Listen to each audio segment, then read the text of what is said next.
get your kid interested in something so that they want to actually learn about it.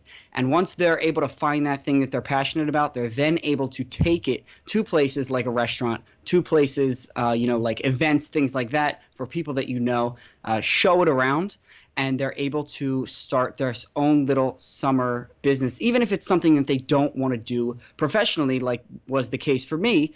They're still able to find that thing that they're interested in, ignite that fire of things that they like, instead of just bussing tables or working doing for what minimum they're set to wage. do. Yeah, I mean, it sounds like a much better path.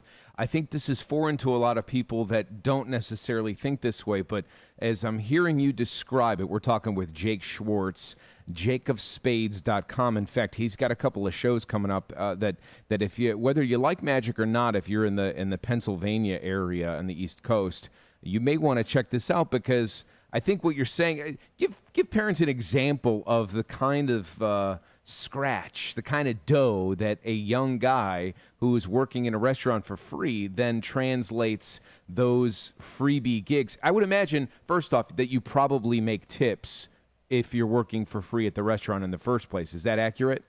That is accurate, yes. So you'll get tips. So even though you're not technically on payroll, you are working for free for the restaurant, you're still making money even when you're at the restaurant before you go to make the real money.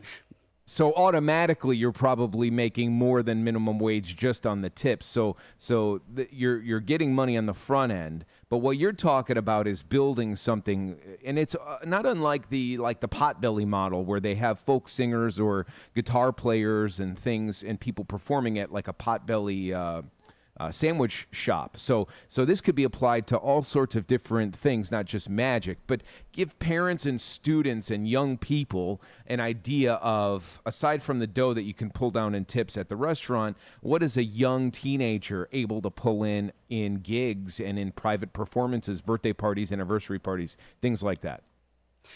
So being a specialty act as a magician, you are able to charge, even if you're just starting out, $100 for a magic show, and that's on the low end. And so you're now making $100 an hour, as opposed to your friends who have to work, at least 10 hours, probably more, just to make that. Whereas you go to some people's house, you're able to put some smiles on kids' faces, and it takes you an hour. You do the thing that you like already, and there you go. And you're making just as much as everybody else would. Now there's a little bit more. Yeah, there's a little bit more involved in this. For instance, if you have a kid out there and you're thinking, boy, I'd like to get little Johnny into magic. You're not the only one, though, that is suggested or started in magic. Who are some other people that we might not even consider that maybe started out in magic performing this way? So Steve Martin started out as a magician. Neil Patrick Harris used to be a magician. Crazy guy, Steve Martin, the guy from a lot of movies. Okay, that's one. I'm sorry, who's the second one? The second one was Neil Patrick Harris. He was in How I Met Your Mother. He has hosted Tony's a million times. He started off as a magician. He actually used to be president of the Magic Castle out in Los Angeles, and he is even still, even though acting is his main profession, he still absolutely loves magic. I've also heard that Johnny Carson, which is maybe a lot of kids don't know who Johnny Carson, but moms and dads, I had heard that Johnny Carson started out, and that was what got him sort of comfortable in front of an audience.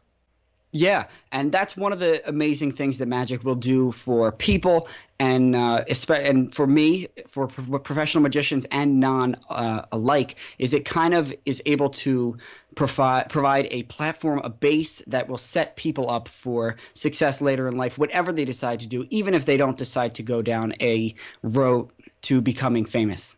All right, so magic isn't necessarily for everyone, but it's one avenue to do this, to make money and work for free and leverage it into something that's a little bit more. Obviously, the same concept could be taken into mowing lawns. I think the general message here from the amazing Jake at jakeofspades.com is that you have options besides just getting a minimum wage job.